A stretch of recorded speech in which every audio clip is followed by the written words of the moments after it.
you.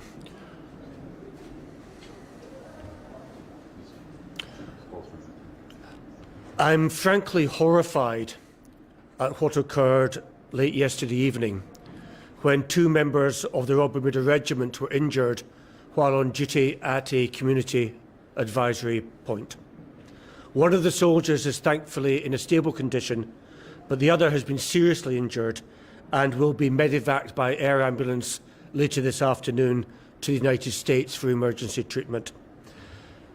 This has been an appalling incident. The men and women of the regiment have played and continue to play a vital part in ensuring the safety of people on the island during the current COVID-19 outbreak. The 2 soldiers yesterday evening were carrying out their duties in accordance with their training and in a professional manner. For a car to plough them down in such circumstances almost beggars belief. I understand that 2 persons have been arrested following the events of last night, and it is vital that those responsible for what occurred are held properly accountable for their actions. For the moment, my thoughts and prayers are with those who have been injured and with their families. And together with the Minister, I will be meeting the other members of the Royal Bermuda Regiment here at Warwick Camp to show our continued support to them as they continue to serve this island. Thank you. Good afternoon. With me, we have the head of the Defence Board, the Honorary Colonel, the Commissioner of Police, the Commanding Officer of the Bermuda Regiment, His Excellency the Governor, and the Regimental Sergeant Major. Those names are significant because that's how concerned, horrified, angry, sad we all are. For the last 13 weeks, we have asked the men and women of the Bermuda Regiment to man vehicle checkpoints. They, when it was cold, when it was raining, when it was hot, when it was inclement, left their homes, left their loved ones, left their friends, and they have been on duty, protecting the men and women from a global pandemic, without question, following the orders of their superiors. I am concerned because they have risen to the occasion as volunteers in the Royal Bermuda Regiment, something that we have asked them to do, to be duty-bound for the people of Bermuda, and they have answered that call. Like His Excellency the Governor, I am horrified to learn that while men and women were in the lawful execution of their duties, they were mowed down by a vehicle. This is concerning because the very essence of our country depends on us understanding and respecting law and order. We as a country must be rightly outraged by this behavior. In future, we expect and demand that when members of the public come to the checkpoints, they stop. They listen, they accept the direction of the men and women of the Royal Bermuda Regiment.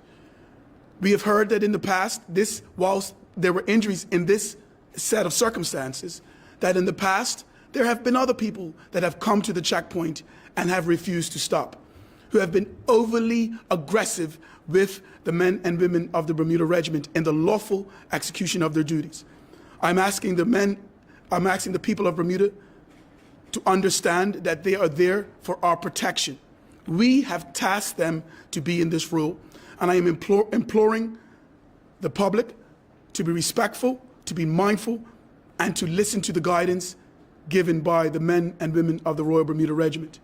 We have had the opportunity to spend time with the family. Our prayers and our support will continually go through them as the soldier convalesces in the hospital and as another soldier prepares to leave the island on a medevac flight. They have our full support, and we will be with them throughout this entire journey. As you can see from the representation here, we are a family, not only in the Bermuda Regiment, but as we stand together, we will band with the family to make sure that they know that they have our full support as they go through this most difficult time. Thank you.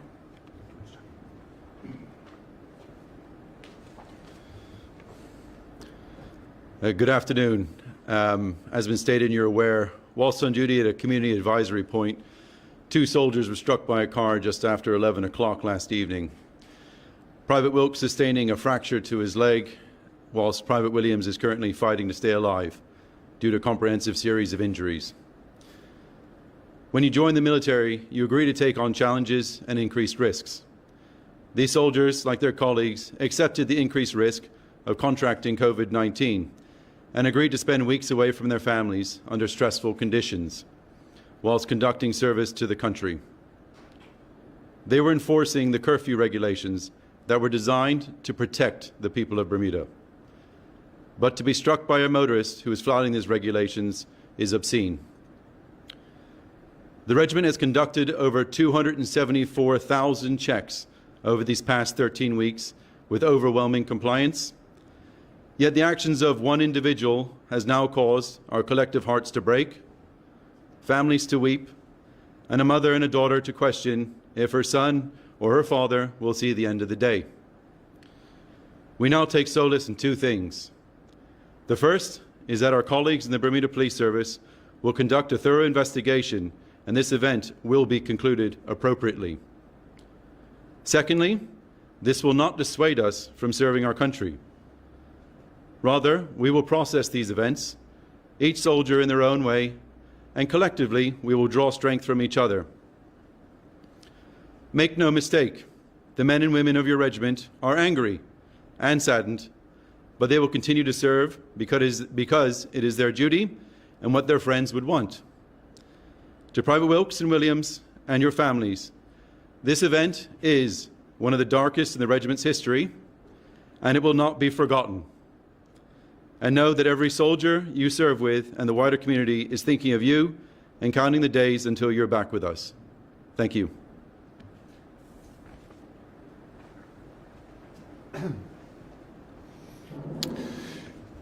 As Commissioner of Police, I, and indeed others in this room, attended the incident last night and the immediate aftermath. And the devastation seen cannot be described.